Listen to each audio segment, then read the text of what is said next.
Halo saudara, apa kabar? Kiranya tetap dalam keadaan sehat. Masih dalam renungan Mas tentang harta, benda, kekayaan, dan uang kita.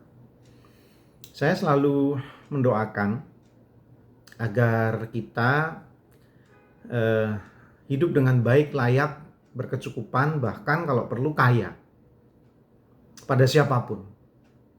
Pada keluarga, kerabat, jemaat, saya mendoakan agar Anda diberkati dan menjadi orang yang kaya. Tapi saya selalu mendoakan juga dengan kata-kata bahwa kekayaan itu harus hal yang halal, saudara. Jangan yang haram, yang halal. Itu yang boleh kita nikmati di dalam kehidupan kita. Kenapa demikian, saudara? Karena sesuatu yang halal itu adalah sesuatu yang kita peroleh dengan cara yang baik dan yang benar. Dan sesuatu yang halal yang kita peroleh dengan jerih lelah kita, dengan semua kebaikan yang kita lakukan, biasanya orang juga menggunakannya untuk hal-hal yang baik karena kita mengawalinya dengan hal-hal yang baik. Nah, itu akan menjadi sempurna.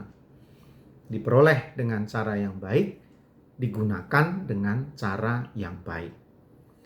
Memang kenapa kalau harta dari cara yang haram, dengan hal yang tidak baik, dengan cara yang nggak benar? Beberapa orang bisa atau berani mengatakan, nggak apa-apa lah pak, nilep-nilep dikit, nggak apa-apa lah pak, nyatanya baik-baik aja. Bahkan ada yang mengatakan, nggak apa-apa, saya cari uang dengan cara apapun, bahkan dengan cara yang nggak benar.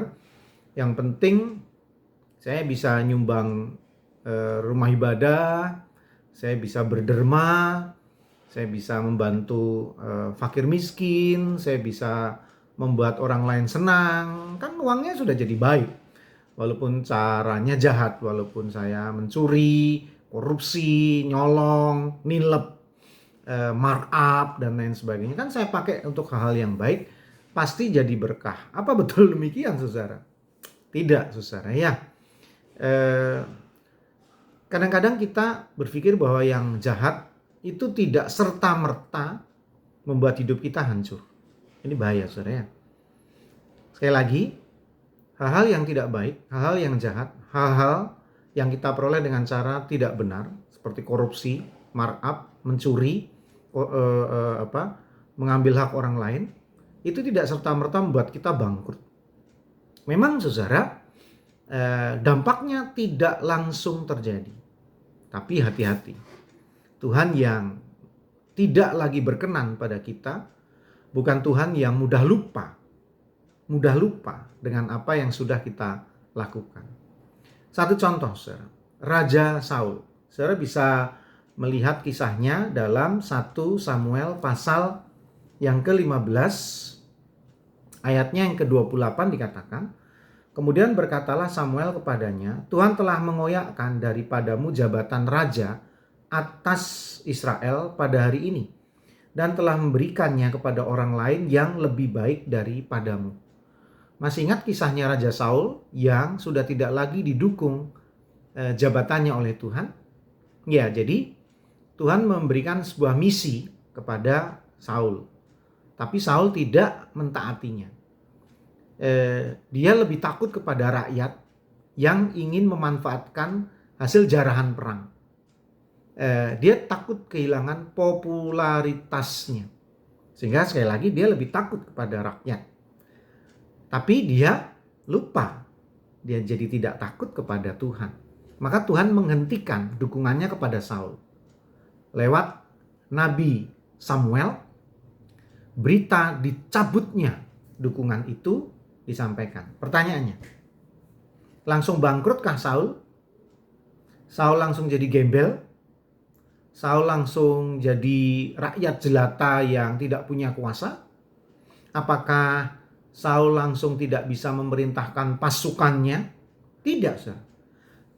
Tidak ada yang berubah dalam hidup Saul ketika Tuhan mencabut dukungannya. Tidak ada yang berubah dalam hidup Saul ketika Tuhan menghentikan dukungannya. Kecuali satu hal, tidak ada lagi legitimasi dari Tuhan. Itu seringkali terjadi dalam hidup kita. Aku mencuri, nggak ada yang berubah tuh hidupku.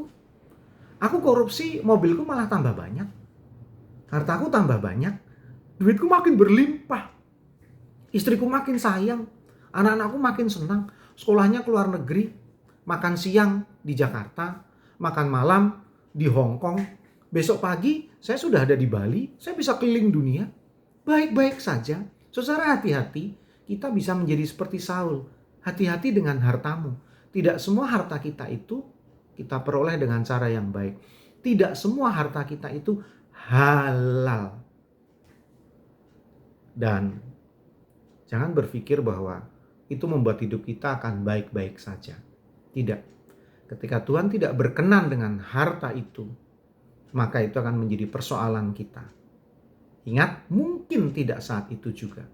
Tapi pasti Tuhan tidak pernah lalai untuk mengingatkan saudara bahwa hartamu ada yang tidak halal.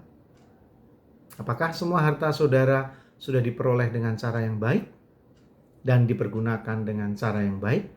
Ingat saudara, Tuhan tidak pernah mendiamkan itu akan ada dalam hidup kita. Ingat Saul, pasti Tuhan akan menegurnya. Masih bersama dengan saya Pendeta Yudi dalam Renungan Emas. Esok masih ada solusi.